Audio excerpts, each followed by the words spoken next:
Recent surveys have shown the high prevalence of rape cases happening globally, especially in Nigeria.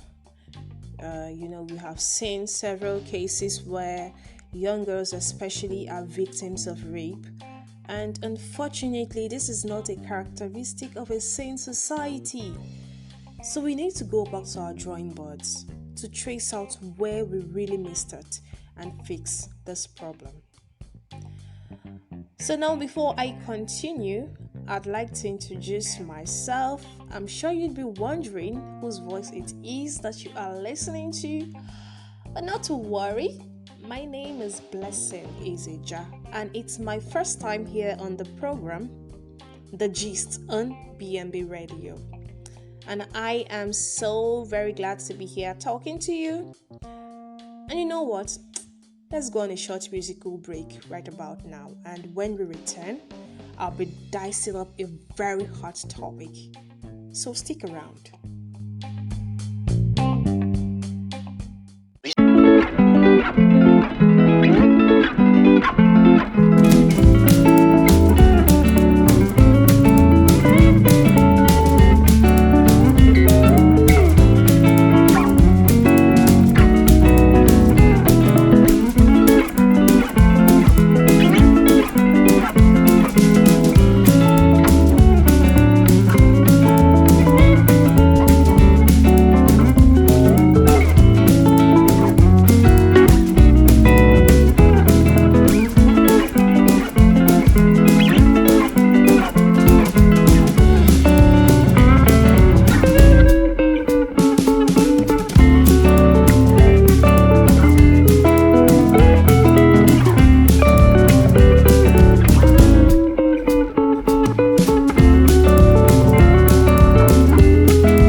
Wow, welcome back. So good to know that you are still there, and I hope you really enjoyed that song, because I did. And do remember that you are onto the gist on BNB Radio. And as I was saying before we went on that break, I'm sure you must have guessed what I'm going to talk about or where I am driving at. The topic for discussion today is rape. And that rape is our society has become so common, and the sad thing is we don't get to hear about some of these cases, and handle them appropriately. Rape is a situation of forcing a person against their will to have sex. And it happens to girls most often, women, and even children. And this is not to overlook the fact that some boys, especially little boys, are being raped or sodomized. Now, it's so sad that this gruesome act is being perpetrated by some caregivers, parents, family relations, friends, teachers, and, some of these people who are supposed to be taking care of you, people that you really trust, family members and all that, being perpetrators of rape. And to cap it all, sadly, a lot of these people tend to justify their actions on the basis of indecency on the on the part of the victim, Some go as far as saying that she belongs to me because I married her with my money. Can you imagine? This is especially for married women, Some other person even goes to go as far as saying that, okay, while some other persons say that she has been eating my money and all that, so for that you have to rape her. These acts on its own are not right, but it is never a reason for rape. It is not. Else, how can you now explain the reason behind the raping of a 3-year-old girl?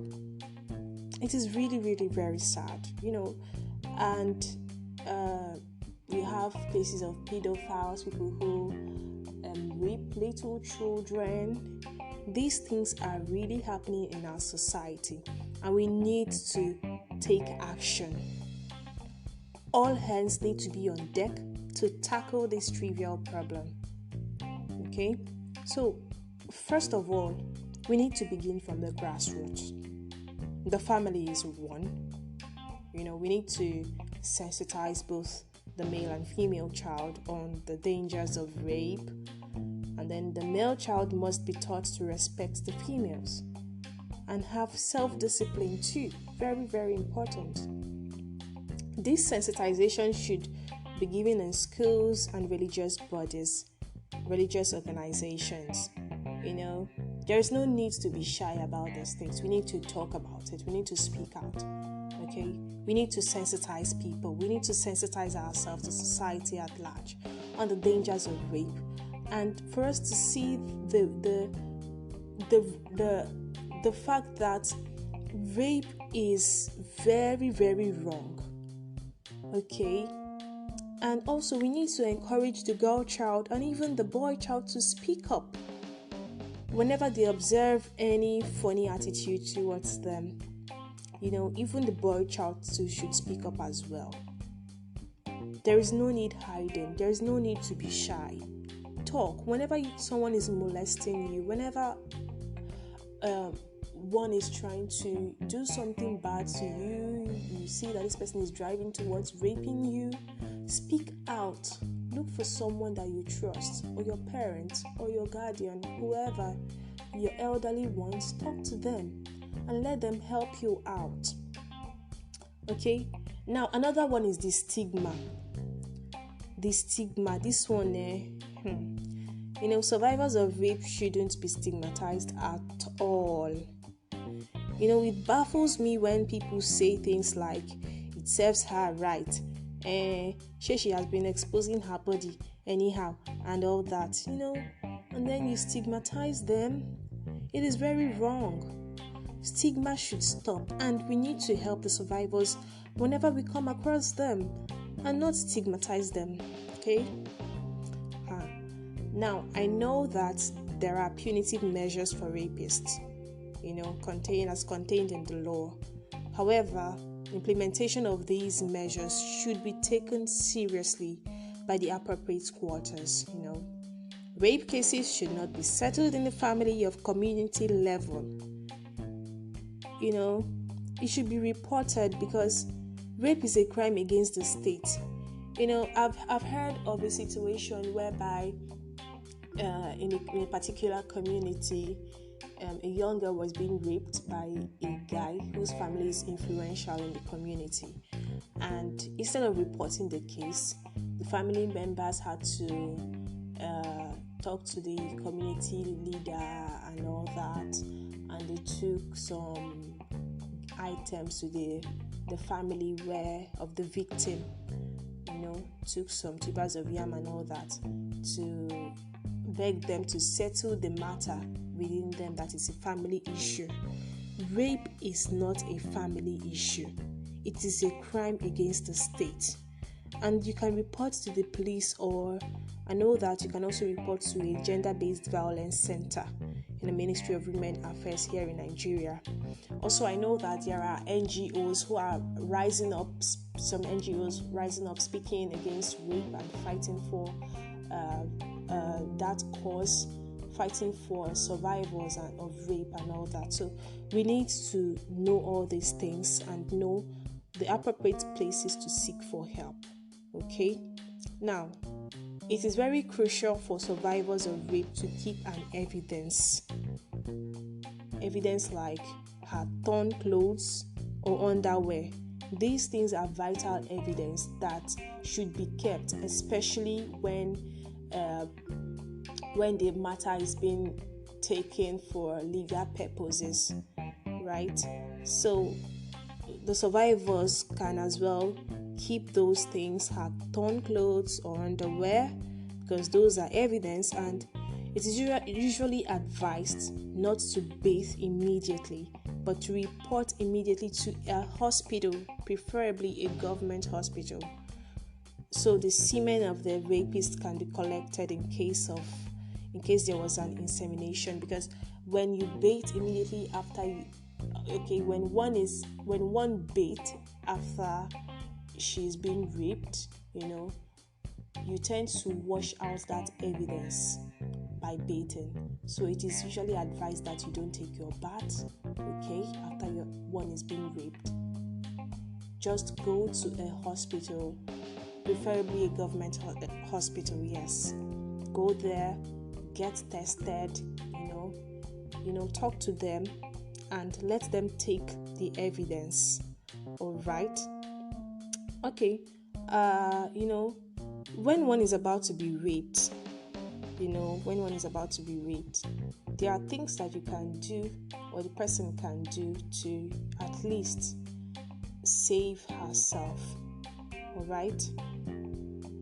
For instance, one can shout. You can shout for help, scream for help. Because when you do that, if people are around that environment, they could hear that, they could hear your shout, and because they could hear your shout and come to help you and observe that there is danger somewhere. Okay, so you can shout. Yes, that is one. You can also try to defend yourself. You need to have some defensive skills, and we need to start learning one in case you don't know of any. You could use, some people tend to say that you can use objects around them to hit the perpetrator and run away. Okay, you could, and all that. So some say they could use pepper spray and all that. Keep pepper spray or go out with pepper spray in case things like that occur. In case they find themselves in a situation like that, so they can use those things on the perpetrator and save themselves. So the bottom line here is that you need to acquire defensive skills that will help you to escape when things like this arise. I was listening to a seminar the other day on personal security for the girl child, and then one of the hosts made mention of acquiring defensive skills, deliberately teaching the girl child defensive skills, especially in schools. She made mention of during her own time back then in school, where they were being taught karate during their weekly sports activities. They taught them karate then, but I doubt if stuffs like that exist in most schools today, So things like this need to be brought back, and it needs to be done deliberately. Teach the girl child how to defend themselves, so that when they find themselves in a situation like this, they can actually defend themselves and save themselves. All right? Wow. So there is really a lot to talk about. There's really a lot to say about rape, but I like to also let you know that when you observe a girl or a boy child rather, avoiding a particular man or woman whom they used to feel free with before, don't force them to go to them. When you observe that this particular child of yours doesn't like going to this uncle or doesn't like going close to this person, this relation, particular person or teacher to carry her, please don't force her, because you don't know the reason why she's avoiding that person. Okay? So what you can just be watchful, and then later on you can find out from the child why they are avoiding them. You never can tell. Also, we need to speak out. Okay? We need to groom both the boy and girl child to do away with rape in our society. Okay, and before I end, because I can see that time is almost against me, I'd like to make a call to caregivers. I'd like to make a call to parents, guardians, to teachers, to security agents, especially those people who foresee or who see to rape cases and issues, to please do not victimize rape survivors. Okay? And do not be perpetrators. It breaks my heart to see that people who are supposed to fight for the cause of survivors and help them are actually the ones who are perpetrators of rape. It is so sad. Please, we need to stop all these things. We need to control ourselves. Okay? Well, that's the much that we can take on this program, and this is where I'll be drawing the curtain on today's episode on The Gist here on BNB Radio. So I hope that you've been enlightened, and I was. So till I come your way next time, I am Blessing Ezeja. Be good and do good. Bye for now.